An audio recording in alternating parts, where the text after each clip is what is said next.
Hoje é dia de recebermos aqui no estúdio em São Paulo Renan Santos, que é pré-candidato pelo Partido Missão, partido recém-fundado pelo movimento MBL. Larissa Rodrigues está comigo nessa jornada aqui, direto de Brasília, aqui no telão. Pré-candidato, vou chamá-lo assim, muito bem-vindo aqui, um prazer recebê-lo, como a gente tem tido essa oportunidade de ouvir os candidatos. Quero começar, já que estamos a 2 dias de uma semana, 2 dias depois de um evento político importantíssimo que aconteceu, dado o ineditismo, a rejeição de um nome indicado ao Supremo Tribunal Federal, e com essa perspectiva de que, eventualmente, esta vaga que foi deixada por Luiz Roberto Barroso só seja preenchida quando um novo presidente for escolhido. Então, quero ouvi-lo sobre este assunto. Se o senhor tem alguns nomes já pensados de quais são juristas adequados para serem indicados ao Supremo Tribunal Federal, ou se não os próprios nomes, perfis que o senhor considera mais adequados para serem submetidos à sabatina e aprovação do Senado Federal. Maravilhoso, é realmente uma pergunta pertinente diante da bomba atômica política da última semana. Primeiro, muito obrigado pela oportunidade de estar aqui com você, Yuri, com a Larissa, com todo mundo, todos os espectadores da CNN, uma honra. E sendo direto na resposta, nós precisamos de um perfil legalista, que não defenda os princípios conhecidos como neoconstitucionalistas, que é o que o próprio Barroso defendia, que é a ideia de que os ministros do Supremo têm que inovar, né? Sair da linha de ser um jurista que analisa a Constituição e criar leis a partir das suas decisões. Isso criou boa parte das distorções que a gente vê na relação entre judiciário e legislativo. Então, figuras que defendem uma perspectiva clássica por parte do judiciário é o básico, sem escritórios de familiares ligados a eles, sem vontade de participar do debate público, altamente discretos, nenhuma vaidade, nenhuma vontade de aparecer em redes sociais. Isso já é uma base, e obviamente um passado ilibado. Isso é a base para alguém participar de uma Suprema Corte minimamente saudável. No mundo todo, as Supremas Cortes, elas são caladas, desconhecidas, quase ninguém sabe o nome dos ministros dessas Supremas Cortes. No Brasil, as pessoas sabem quem são os 11 ministros do STF, mas não sabem quem são os 11 que vão jogar a Copa do Mundo. É sintomático num país que está doente. Pois é, talvez hoje em dia até o Carlo Ancelotti saiba quem são os 11 do Supremo e ainda está definindo ali o seu... Mas, Lari, antes de passar a palavra para você, deixa eu só perguntar mais uma coisa aqui para o pré-candidato, para o Renan, porque diante do que aconteceu, também a gente percebeu um protagonismo não só do judiciário, que você já apontou como uma crítica, que o senhor já apontou como crítica, mas do próprio Senado. E aí, qual é, na sua avaliação, o cenário que o próximo presidente, seja ele quem for, vai encontrar na hora de fazer as indicações? Porque além desta vaga, há a previsão de pelo menos outras 3 de ministros que vão atingir a idade de aposentadoria. Luiz Fux, Carmen Lúcia e Gilmar Mendes. Como é que, na sua avaliação, vai ser vai se exigir do futuro presidente articulação política para trilhar um caminho viável para aprovação, porque no fim das contas é disso que se trata, indicar um nome que tenha a viabilidade de ser aprovado pelo Senado que for eleito em outubro deste ano. Yuri, a gente tem uma guerra institucional. É uma guerra institucional entre legislativo e judiciário, pelos motivos mais diversos, e por vezes a gente vê alianças entre eles. O que mais se comenta é uma aliança entre uma parte do STF e parte dos senadores, ontem pela derrubada, anteontem, pela derrubada do Messias, somado também à derrubada da CPI do Banco Master. Tá? A CPI do Banco Master, ela seria na prática um problema para ministros do STF e para membros do Senado. Basta ver que o Alcolumbre ele está envolvido, a começar pelo barrigão dele, com o escândalo do Master. O Alcolumbre é uma figura que tem muito medo dos desdobramentos. Basta ver a questão previdenciária do Amapá. Né? O Amapá comprou, através da sua previdência, títulos nem um pouco limpos do Banco Master. Então, há também nomeações na CVM que envolviam indicações do próprio Alcolumbre. Então, você tem uma relação de tensão e de aliança entre o STF e o Senado. E, na verdade, Poder Executivo, Legislativo e Judiciário, hoje eles estão em conflito nas atribuições, mas unidos na luta pela impunidade. Então é meio paradoxal. Às vezes eles vão se unir e às vezes vão se separar. Qual a função do próximo presidente da República? É alguém que tem que ter autoridade e projeto de Brasil. Projeto de Brasil e saber o que quer. Olha, eu vou chegar lá, primeiro dia eu vou enfrentar o crime organizado, eu vou fazer um pacote de reformas fiscais e eu vou diminuir o poder do Centrão. Essa é a minha plataforma. Sei qual é a minha plataforma, sou uma pessoa limpa, aí eu tenho como prerrogativa resolver essa briga institucional entre os poderes. E colocar na caixinha, o judiciário onde precisa ser colocado na caixinha, usando o Congresso e colocar o Congresso na caixinha quando necessário. Pré-candidato, a gente estava aqui, abrimos, né, as nossas perguntas sobre as pautas do dia a dia. Eu queria voltar um pouquinho nesse assunto. Principalmente a pauta que deve dominar os próximos dias, até as eleições, que tem sido uma bandeira do Palácio do Planalto, ali dentro do Congresso Nacional também, que é o fim da escala 6x1.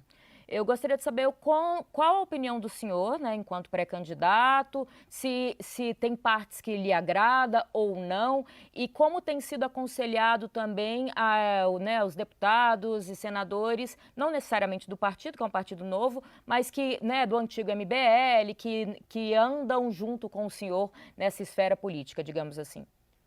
Eu não fujo de perguntas dessa, e eu digo isso porque eu fico vendo o meu concorrente no campo da direita, o Flávio Bolsonaro, avisar que ele não tem nenhuma posição sobre nada em termos econômicos, né? E lógico, ele tem medo de perder voto e isso trai o eleitor dele. O Flávio Bolsonaro não tem coragem de falar sobre isso.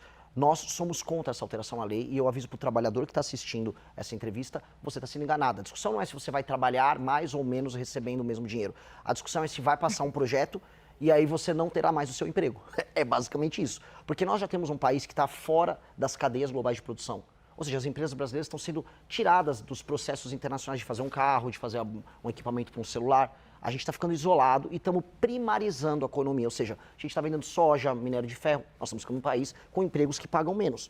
Em vez de a gente gerar mais produtividade e capacidade de competir com o mundo, nós diminuímos isso. Então, nossos juros é super alto, a gente cobra um monte de imposto e a gente ilude o trabalhador. Olha, você pode trabalhar menos e ganhar a mesma coisa. Eu vou avisar o trabalhador. É mentira. É mentira. Estão te enganando, estão te enrolando. O Lula está fazendo isso. Igual ele falou que a taxa da blusinha não ia aumentar o preço das mercadorias, só para ele ganhar o voto, te iludindo na eleição e vencer a eleição. E a direita, que deveria ser corajosa, fazer oposição, não tem coragem de enfrentar. Aí, muito provavelmente, eles vão votar favorável. Ainda vão avisar assim, olha, não caímos no truque do PT. Só que milhões de pessoas podem perder emprego, empresas brasileiras podem perder competitividade, o empresário brasileiro perde força, mas em compensação a direita não caiu no truque da esquerda. Eu não consigo acreditar nisso. Eu não consigo acreditar numa política que não seja, assim, brutalmente honesta e sincera. Então eu posso perder votos com o que eu estou falando aqui, mas eu prefiro perder o voto, falando a verdade, do que ganhar o voto e depois eu ter que fingir que eu meti o louco no período eleitoral. Eu não acredito nisso. Isso me remete a uma comparação que que o senhor mesmo já fez com Javier Milei, com o que foi a campanha dele na Argentina e o que tem sido o governo dele, a forma dele de governar.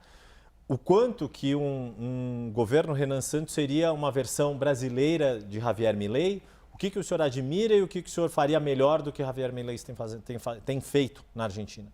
É uma grande pergunta, Yuri, porque ele pegou um país quebrado e um país sem esperança. E acho que a virada da esperança na Argentina começou na vitória da Copa do Mundo. Aí, para mim, seria muito bom se o Brasil ganhasse, para a gente ter uma virada de esperança no Brasil. E o Milei, ele assume o país, né, nesse momento estranho, e durante o período eleitoral, ele fez o que eu acabei de fazer agora. Ele avisou, olha, eu vou fazer reformas que muitas pessoas vão dizer que são impossíveis de se fazer, que vai fazer as pessoas sofrerem, e sim, no começo vai ser difícil, mas eu prometo que no médio prazo, longo prazo, vocês vão ver a diferença. Eu vou fazer justiça através dessas reformas. Ele fala da la casta, que são os privilegiados. Eu vou mexer com os privilegiados, com os políticos privilegiados, com os magistrados privilegiados, e, pois bem, eu falo a mesma coisa. Há uma tradição, porque, assim, eu também quero avisar o eleitor, a pessoa que está nos assistindo agora. Os políticos não fazem propostas, eles falam com os marqueteiros deles e os marqueteiros avisam o que é popular de se falar no meio de uma câmera. E aí ele não vai falar, por exemplo, de uma PEC que nós já protocolamos, que altera o regime fiscal brasileiro, que é uma PEC que faz novamente uma reforma da Previdência, porque vai precisar mexer. Nós já protocolamos, desculpa, só para explicar aqui para quem está nos vendo, pelo deputado Kim Kataguiri, que é o atual deputado que o Missão tem, foi eleito na época pelo União Brasil, né? Exato. E pôde migrar para o Missão agora. Então ele protocolou, exatamente, é uma PEC que altera o regime previdenciário e assim, quem falar para você que não vai fazer reforma nisso está mentindo, que altera as indexações e as vinculações, que são temas muito difíceis de explicar, acho que a gente nem tem tempo de explicar aqui, mas que são temas que vão ter uma resposta muito forte da esquerda e dos sindicatos. E aí todo político vai falar com o seu marqueteiro e vai falar, não, isso é impopular. O Milei falou na Argentina, olha, eu vou comprar briga. E eu falo a mesma coisa, nós precisamos comprar essa briga e quem fugir da discussão está mentindo. Mas o que eu aviso também, vou comprar a briga, pode soar difícil no começo, mas depois de um ano eu vou poder trabalhar nas alíquotas dos impostos e eu vou poder trabalhar na queda dos juros. E aí o seu dinheiro vai valer mais e o produto vai custar menos. Aí você vai sentir que você está ganhando mais dinheiro, você vai ter mais capacidade de pagar suas contas e de viver melhor. O que eu aviso é, o brasileiro, né, o corpo da economia brasileira é um corpo doente. E você não vai resolver um corpo que está doente dando sorvete para ele. O Lula ficou oferecendo sorvete para o corpo doente. Toma agora um Vale Gás, toma uma energia elétrica. E o Flávio, ele não fala nada. Não vou falar nada, tá, doente? Eu vou ficar quieto porque uma hora você vai sair andando. Dica, não vai sair andando, o corpo vai morrer e eu vou ter que dar um remédio muito amargo. Mas depois do remédio amargo, o corpo vai voltar a funcionar. Larissa? Pré-candidato, eu queria entrar em alguns assuntos que também têm sido pauta, principalmente no Congresso Nacional, e que eu tenho visto alguns posicionamentos do senhor nas redes sociais. Eu queria saber a opinião do senhor, por exemplo, sobre o PL da misoginia e outros textos também que nos últimos tempos têm focado em tentar evitar a violência contra a mulher, que tem sido crescente no nosso país. O senhor é contra esse PL? O porquê? Qual que o senhor disse dessa necessidade de tentativa de se aproximar das mulheres? Como fazer esse caminho num público que, até onde a gente tem acompanhado, não tem uma preferência direta pelo senhor pelos últimos posicionamentos? Grande pergunta. Veja, quando eu rodei o interior do Maranhão, quando eu rodei o interior do Ceará, fui em cidades tomadas pelo Comando Vermelho, quando eu fui no Rio de Janeiro, absolutamente nenhuma mulher me parou para falar que estava muito preocupada com o avanço da misoginia em redes sociais. Elas estavam preocupadas que o filho delas estava sendo assaltado, que a filha delas estava sendo assaltada, que ela estava sendo assaltada. Falou, por favor, acaba com esses bandidos. Inclusive, as pesquisas demonstram que há uma preocupação com a violência, ela é enorme. Está sempre violência e corrupção dentre as maiores preocupações do brasileiro. Ela também está preocupada se a escola que o filho dela está estudando está alimentando bem a criança e se a criança está aprendendo e se ela vai ter um transporte bom para ir e voltar do trabalho dela, porque essa mulher, em geral, uma mãe solteira, cujo pai, em muitos casos, não paga a pensão e ela é obrigada a cuidar da vida. Essas são preocupações materiais e concretas.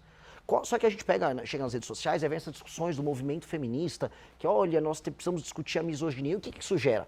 Perseguição a pensamento diferente em redes sociais, ou como eu vi num concorrente de vocês na televisão, algumas especialistas falando que se um homem interromper uma mulher num ambiente de trabalho, isso é misoginia. Pois bem, sendo misoginia, isso seria equiparado à injúria racial, crime inafiançável. Então nós começaremos a ter, vamos dizer, empresas se preocupando em talvez não contratar mulheres, pessoas evitando relacionamentos pessoais e relacionamentos amorosos com medo de uma criminalização das relações. Então, em vez de a gente focar no que realmente interessa às mulheres, nós criamos espantalhos e ficamos focados nesses espantalhos. Eu não consigo acreditar nisso. E aí eu vejo, né, a esquerda interessada em obter votos, fazendo demonstração de virtude no Congresso. Agora vai acabar a misoginia. E a direita covarde votando junto com medo de perder voto entre as mulheres. Eu volto para a minha mesma posição para esse caso 6x1. Quer ajudar as mulheres a não serem alvo de violência? Vamos aumentar as penas para qualquer crime violento contra a mulher. O marido bateu na mulher, vamos aumentar a pena porque a pena não está alta. Pai que não paga a pensão, e isso é assim, a típica família brasileira, uma mãe solteira com um cara que está evitando pagar a pensão. Pai que não paga a pensão, as penas têm que ser muito altas, até porque às vezes ele vai preso e aí tem a remissão da dívida. Tem que pagar e tem que ser preso porque botou o filho no mundo, tem que cuidar. Inclusive, é legal a gente estender um pouco essa pergunta. Há um estudo da FGV de 2007 que mostra que os rapazes que cometem crime no Brasil são filhos de famílias que não têm a presença paterna. Ou seja, o pai não está presente com essa criança, ainda gera um menino que acaba sendo disfuncional e acaba cometendo crimes violentos, perpetuando um ciclo de violência. Então, a mulher sofre muito nisso. Então, vamos atingir essas áreas? Vamos atingir áreas que são centrais para melhorar a qualidade de vida da mulher? Eu prefiro fazer isso do que só fazer esse discursinho meio bonitinho, que para mim não vale nada. Então, para ver se eu entendi, quer dizer, na base de aumentar a punição para qualquer homem que cometa qualquer tipo de crime contra a mulher, em especial nesses casos envolvendo violência doméstica, familiar. Exato, e um agravante sobre um problema que aflige as mulheres, que são as mães solteiras, que é o fato do marido evadir do pagamento da pensão e não estar presente na criação da criança.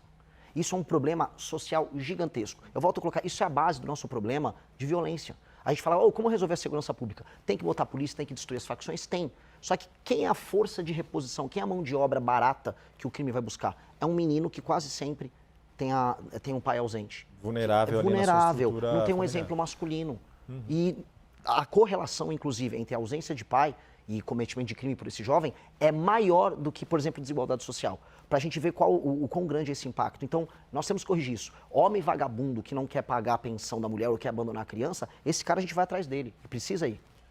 O senhor mencionou a questão aí do combate ao crime organizado e também tem sido uma referência que o senhor sempre tem citado nas políticas de segurança pública, que é o presidente de El Salvador, Nayib Bukele, que se tornou uma referência que muitas lideranças, principalmente aqui na América Latina, têm citado. Agora, El Salvador é um país incomparavelmente menor do que o Brasil. Se eu não me engano, o senhor já esteve, inclusive, em El Salvador? Não chegou a estar. O Renato Batista do nosso time teve. Tá. Conversou, inclusive, com o próprio. Perfeito. O que foi, então, aprendido desta conversa do Renato, da sua equipe, com o presidente de El Salvador, que é, de fato, aplicável aqui no Brasil? E como que, na sua avaliação,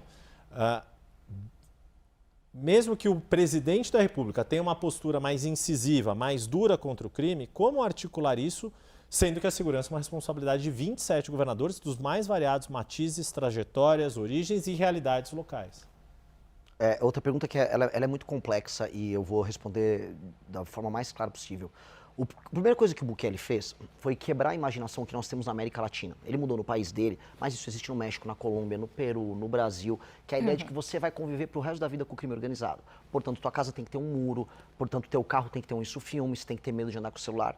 A América Latina aceitou que ela é controlada pelo crime. Então, a primeira coisa que ele mudou foi, não, eu posso destruir isso. E a gente ouve sempre dos especialistas, é impossível destruir, não dá, olha, temos que conviver, nós temos que aceitar que o Oruan vai fazer uma música, vai tocar no Spotify, o filho do Marcinho VP, e o filho do Marcola também agora é artista. Então, a negação dessa aceitação, ou seja, a mudança na cabeça das pessoas, foi a primeira coisa que ele fez. E ele gerou o resultado. Ele aumentou as penas, ele colocou, né, algo que é permitido na Constituição de El Salvador, que é um estado de exceção, que permitia que a polícia e as Forças Armadas agissem de maneira enfática. Ele tratou as facções criminosas como organismos anômalos, como terroristas, ou seja, ele teve uma lei especial, criou o famoso Secote, que custou coisa de 500 milhões de reais, fazendo a conversão, que é um super presídio lá em El Salvador, e aí ele destruiu eles e hoje El Salvador é um lugar muito, mas muito seguro.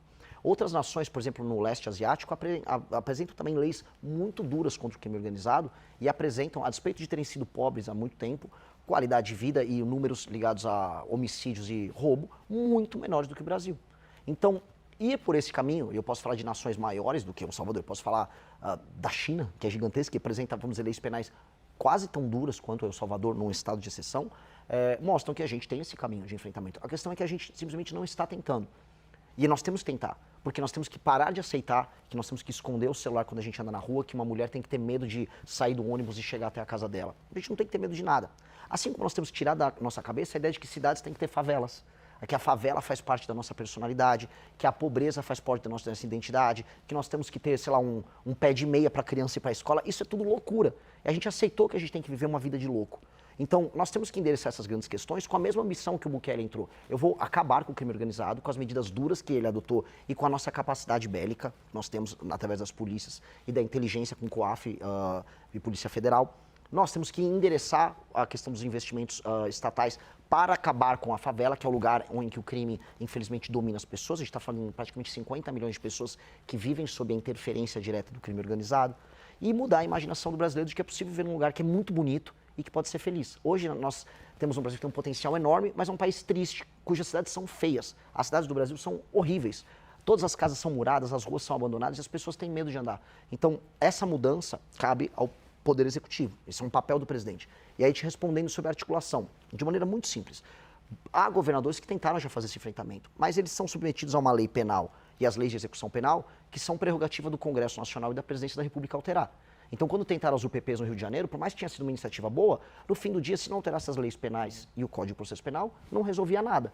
Se não tivesse um estado, por exemplo, se eles pudessem decretar o estado de defesa, que permitia que o BOP entrasse na casa das pessoas onde às vezes se escondia um criminoso, não ia dar, como não deu.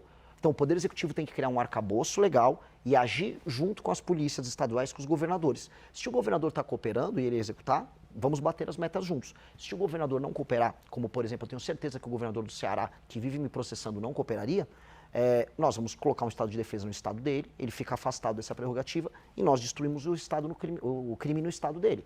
Meu recado é para todos os estados. Na Bahia, no Ceará, as pessoas reclamam, e a polícia também reclama, o governador não faz nada. A gente sabe onde está o criminoso, eles estão tomando a cidade, mas ninguém faz nada. eu vou fazer. Só para esclarecer, antes de passar a palavra para a Larissa, o senhor falou estado de defesa, quer dizer, usar um mecanismo que já existe na Constituição e mais rigoroso do que, por exemplo, as GLOs, as garantias de lei e ordem, por exemplo. Que o Temer usou. Exato. O Rio de Janeiro passou por uma intervenção, Exato. Era o general Walter Braga Neto. Exato. E veja só, não é um mecanismo, quem fala, isso é autoritário, isso não é autoritário. Isso é estabelecer a autoridade. O Temer tinha feito uma GLO assumindo o controle, vamos dizer, da área de segurança no Rio de Janeiro. Ok. Eu espero não precisar fazer isso se os estados cooperarem. Agora, se o estado do Ceará, para pegar um exemplo prático, quiser manter Santa Quitéria, uma cidade que tem urânio e que foi tomada pelo Comando Vermelho, sob o comando do Comando Vermelho, eu vou decretar que Santa Quitéria estará em estado de defesa e a polícia e as Forças Armadas, se necessário, vão entrar em Santa Quitéria, vão destruir o Comando Vermelho em Santa Quitéria, libertar a população. Eu gostaria de contar com o auxílio dos governadores. Agora, se não quiser auxiliar, a gente faz sem eles mesmo. Larissa, acho que a nossa última pergunta tem que estar passando rápido aqui, mas vamos lá.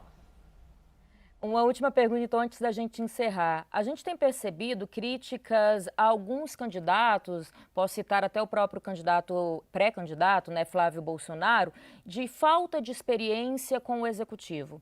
O senhor não tem nenhuma experiência política em cargos eletivos. O senhor acha que isso seria um problema, tanto para elegê-lo, quanto se caso isso acontecesse, essa falta de experiência? Não. Não, porque temos grandes líderes políticos no Brasil e no mundo que tiveram nenhuma experiência em cargo eletivo pretérito e fizeram bons governos, como pessoas que tiveram muita experiência e fizeram maus governos. Não é exatamente isso que determina o sucesso de um mandatário. A Dilma tinha experiência administrativa dentro da máquina pública e foi um desastre. Então, e o Milei, vou dar um exemplo aqui de uma figura que está fazendo um governo técnico e efetivo nas políticas públicas dele. A gente pode até, eventualmente, não concordar exatamente com a política B ou C, mas ele está conseguindo fazer as entregas prometidas por ele. E uma coisa que me torna diferente dos demais eu não tive cargo eletivo, mas eu faço política de maneira efetiva há muitos anos. Por exemplo, o Zema hoje foi num podcast e falou, eu tenho mais experiência que o Renan. Veja, quando ele concorreu para o governador, ele não tinha experiência nenhuma e ele fica fazendo campanha falando que ele é um empresário e não um político. Pois bem, eu sou político sem precisar de mandato. Há mais de 12 anos, eu liderei o impeachment de Dilma Rousseff, como o Yuri bem observou, não só nas ruas, mas no parlamento, organizando o comitê do impeachment no parlamento. Montei um partido político, coisa que o Bolsonaro não conseguiu, e lidero inúmeros parlamentares ao redor do Brasil que têm um desempenho político muito acima da média. O melhor parlamentar do Brasil é o deputado Kim Kataguiri, altamente efetivo, que interfere na política brasileira, sendo parte de um grupo que, em última instância, é presidido por mim. Então, eu tenho experiência política verdadeira e eu tenho algo que políticos que têm experiência não têm, que é coragem. Eu topo perder voto, perder seguidor, perder doador, em nome do que eu acredito, que é uma questão de integridade. E essa integridade é o que um homem público precisa, é o que a famosa ética da responsabilidade, que o Max Weber tanto fala. Nós precisamos ter isso no mandato, e eu faço isso quando sendo presidente do MBL. Se eu, enquanto líder, eu enganar as pessoas, falar que vou fazer uma proposta, mas não entregar ela no final, ou falar que não vou fazer algo e entregar, como será o pacote fiscal que todos terão que fazer, caso ganhe a eleição, eu me torno um mentiroso, e eu não vou ser esse mentiroso. Eu vou ser brutalmente honesto. E sendo honesto, tendo proposta e sendo um bom líder, eu serei um bom presidente.